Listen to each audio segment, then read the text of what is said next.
สบายดีเจ้าท่านผู้ชมในอเมริกาแคนาดา阿拉斯าฮาวายสมาชิกกูดไอเดียที่เคารพทุกท่านวันนี้แก้มหอมมีข่าวมาฝากบอกสำหรับลูกไข้ที่เป็นโรคตับแข็งระยะสุดท้ายนะเจ้าเป็นสมาชิก ID 14084เนาะแต่เพิ่นมาได้เพิ่นเป็นคนเมกานะเจ้าชื่อมิสเตอร์เคิร์ตอีวะเวนจอนนะเจ้าอยู่รัฐแคนซัสเนี่ยเจ้านี่ก็เนื่องจากว่าได้รับคำแนะนำเนี่ยเจ้าต้องขอบคุณนักๆเลยสมาชิก ID 13805นะพี่ทาชานะเจ้าอยู่ดอชซิตี้แคนซัสก็มีหมู่คือมิสเตอร์เคิร์ตนี่เพิ่นเป็นเอนจิเนียร์แล้วก็กินเหล้าหลายแล้วก็มาซื้อเหล้าที่ร้านลิคอร์นะเจ้าของสมาชิกกูดไอเดียเฮาที่เป็นพี่น้องเราเฮาแล้วก็ตอนหลังนี่ก็ปรากฏว่าเป็นโรคตับแข็งจนใส่สายเข้าโรงหมอแล้วหมอก็บอกว่าจะอยู่บ่เกินปี2015ล่ะเนี่ยจะอยู่ได้บ่ดนแล้วก็ได้ออเดอร์เครื่องเอาไปตั้งแต่เดือน11เนี่ยเจ้าปี2015กินไป3เซตปรากฏว่าเพิ่นโทรมาลมกับไอ้ไม้ว่าตอนนี้เพิ่นหายแล้วบัดกลับมาเฮ็ดเวียกให้การปกติ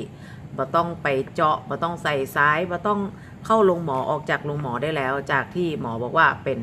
โรคตับแข็งระยะสุดท้ายซึ่งเพิ่นก็ได้ออเดอร์นะเจ้าตัวหลักของเฮาเลยต้องเป็นตัวนี้อันนี้เป็นยาเป็นอันนี้นะเจ้าก็คือตัว7 Miracle นะเจ้าที่เมืองไทยเมืองลาวเฮาเอิ้นว่าอย่างนั้นแต่ว่าที่อเมริกาเฮาเอิ้นว่าตีพลาพลัสนี่เลยอันนี้โดยโดสทั่วไปก็จะกิน30ว่าแล้วกินเลยอันนี้เพราะว่าของเฮาเนี่ยบ่ได้ใส่สารกันเสียนะเจ้า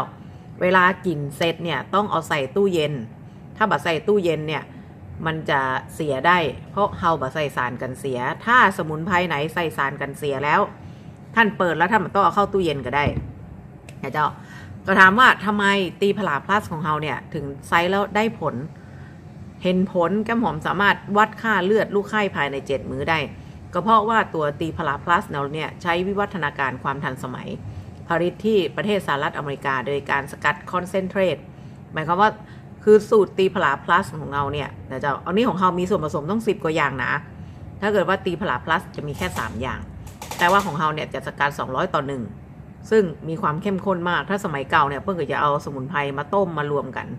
ได้เพิ่งก็ไส้กันแบบนั้นแต่ว่าปัจจุบันนี้เราต้องการเห็นผลแล้วก็โรคภัยพยาธิเนี่ยมันหายแห้งขึ้นมันไม่ใช่อากาศอาหารเนี่ยจะสะอาดปลอดภัยเหมือน100-200หรือว่าเป็น1,000 ปีที่แล้วนะเจ้าฉะนั้นก็เลยมาฝากบอกไว้แล้วก็ขอบอกขอบใจนะเจ้าสมาชิกกูดไอเดียหมายเลข13805นะเจ้าที่ได้บอกบุญบอกกุศล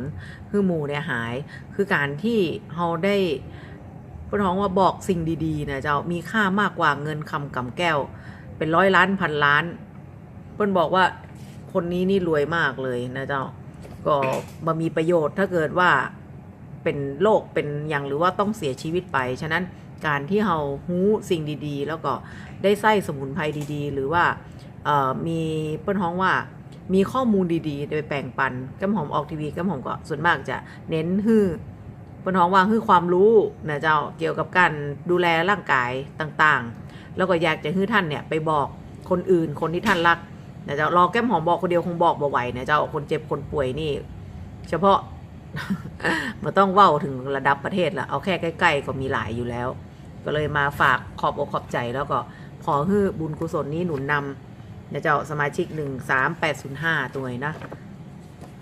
ว่าช่วยชีวิตเปิ้นไว้แล้วเปิ้นก็ดีใจมากๆนะใครอยากรู้รายละเอียดต้องถามไอ้ไม้เพราะว่าไอ้ไม้เป็นคนลมนำนะเจ้าวันนี้ก็มาฝากบอกสำหรับสมุนไพร